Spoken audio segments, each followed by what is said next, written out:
आज हम पढ़ेंगे बीएससी फर्स्ट ईयर के अंतर्गत फर्स्ट पेपर के अंतर्गत थर्ड यूनिट का टॉपिक पैजाइजा, जो कि थर्ड यूनिट जो कि फंजाई है।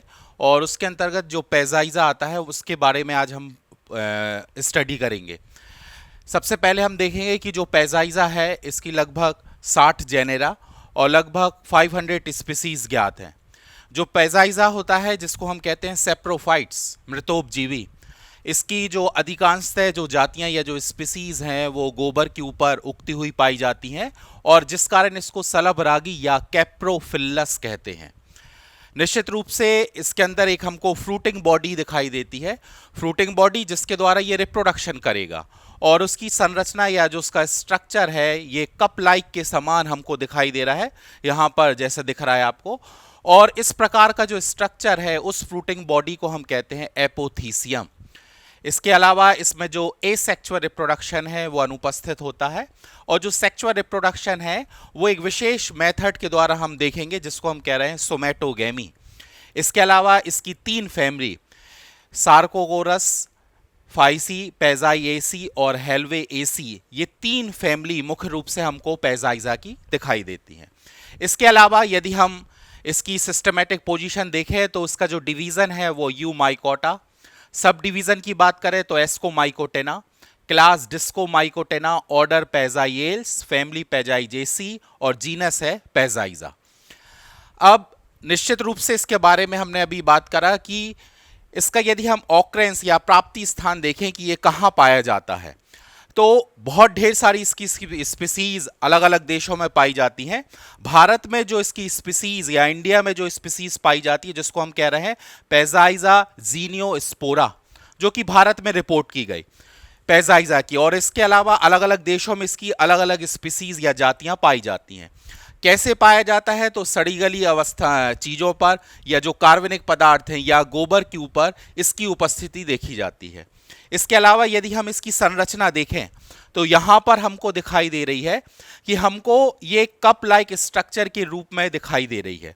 यहाँ पर हम देखें कि ऊपर की ओर हमको एक विशेष तरीके की संरचना दिखाई दे रही है जिसको हम कह रहे हैं एपोथीसिया। यदि हम इसका माइसीलियम देखते हैं तो आप देख रहे हैं माइसीलियम जो कि ब्रांच्ड है और प्रत्येक जो कि सेप्टा में बटा हुआ है, अनेक खंडों में बटा हुआ है और प्रत्येक खंड के अंदर एक न्यूक्लियस की उपस्थिति है। इस कारण हम बोल सकते हैं इसका जो माइसीलियम है वो ब्रांच्ड है या शाखित है और एक सेल्स या एक सेल्स के अंदर एक न्यूक्लियस की उपस्थिति है। इस कारण हम इसको कह रहे हैं यूनिन्यूक्लिएट। इसके अलावा ये हमको काफी बड़ा दिखाई देता है और इसका जो माइसीलियम है मिट्टी के अंदर या गोबर के अंदर जीवित अवस्था में पाया जाता है। मिट्टी के अंदर या सड़े गले पदार्थों पर ग्रोथ करेगा, वृद्धि करेगा और वृद्धि करने के बाद जमीन के ऊपर इसकी जो फ्रूटिंग बॉडी यहां हम देख रहे हैं जमीन के ऊपर वृद्धि करेगा और ऊपर की ओर हमको फ्रूटिंग बॉडी दिखाई देगी जो कि कप लाइक के या ब्राउन कलर के भूरे रंग की हमको दिखाई देगी। इसके अलावा इसका स्ट्रक्चर हो गया। अब इसकी बात करते हैं हम रिप्रोडक्शन की। रिप्रोडक्शन की 2 मेथड हम यहां पर देख रहे हैं, asexual reproduction and sexual reproduction. यहां पर जैसे हमने बात करा था कि जो एसेक्सुअल रिप्रोडक्शन है वो कोनेडिया के द्वारा होता है। कोनेडिया जो कि एक विशेष प्रकार के फिलामेंट जिसको हम कह रहे हैं कोनेडियोफोर, उसके ऊपर पाए जाते हैं और प्रतिकूल परिस्थितियों में जर्मिनेशन करके नए माइसीलियम का निर्माण कर देंगे। और सेक्सुअल रिप्रोडक्शन की बात करें तो यहां पर जैसे हमने बात करी कि सोमैटोगेमी के द्वारा होता है। एसेक्सुअल रिप्रोडक्शन के अंतर्गत बात कर रहे हैं अपन पैजाइजा की। 2 विशेष प्रकार की स्पीसीज जिसको हम कह रहे हैं पैजाइजा रेपेंडा और पैजाइजा वेसिकुलोसा, उसमें हमको एसेक्सुअल रिप्रोडक्शन दिखाई देता है। कैसे होता है तो कोनेडिया के द्वारा होता है। कोनेडिया जो एक विशेष संरचना के ऊपर लगे हुए दिखाई देते हैं जिसको हम कह रहे हैं कोनेडियोफोर। अनुपस्थित परिस्थितियों में जो कोनेडियोफोर है इसके अंदर से जो कोनेडिया है वो बाहर निकलेंगे और उस जर्मिनेशन के द्वारा रिप्रोडक्शन के द्वारा पैजाइजा का निर्माण कर लेंगे एसेक्सुअल रिप्रोडक्शन। दूसरी मेथड जिसको हम कह रहे हैं सेक्सुअल रिप्रोडक्शन, इसके पहले हमने बात करी कि एक विशेष प्रकार का रिप्रोडक्शन है जो कि सोमैटोगेमी मेथड के द्वारा हमको दिखाई देता है। कैसे रिप्रोडक्शन करता है तो यहां पर हम बात कर रहे हैं जो पैजाइजा है एक विशेष संरचना के रूप में हमको दिखाई दे रही है। हम देख रहे हैं कि यहां पर एक कप लाइक स्ट्रक्चर के रूप में ऊपर की ओर एक पोर हमको दिखाई दे रहा है, एक गोल संरचना हमको बनती हुई दिखाई दे रही है, और इस गोल संरचना के ऊपर एक पोर या एक छिद्र होता है जिसमें अनेक हाइफी पाए जाते हैं। हाइफी जब आपस में मिल जाएंगे तो उनके मिल जाने से क्या होगा कि एक कोशिका का जो न्यूक्लियस है वो दूसरी कोशिका के अंदर चले जाता है, और इस कारण एक कोशिका के अंदर हमको दो न्यूक्लियस वाली संरचना दिखाई देती है जिसको हम कह रहे हैं डाइकैरियोटाइजेशन, जहां पर एक कोशिका के अंदर दो न्यूक्लियस उपस्थित हैं। अब क्या होगा कि जैसे ही ये जो संरचना है ऊपर की ओर एक उभार बनती हुई हमको दिखाई देगी। हम डायग्राम में देख रहे हैं सबसे पहले एक छोटा सा, और ये उभार जो है वो लगातार बढ़ता जाएगा, और उस बढ़ जाने के कारण एक विशेष संरचना हमको दिखाई देती है जिसको हम कह रहे हैं हुक लाइक स्ट्रक्चर के।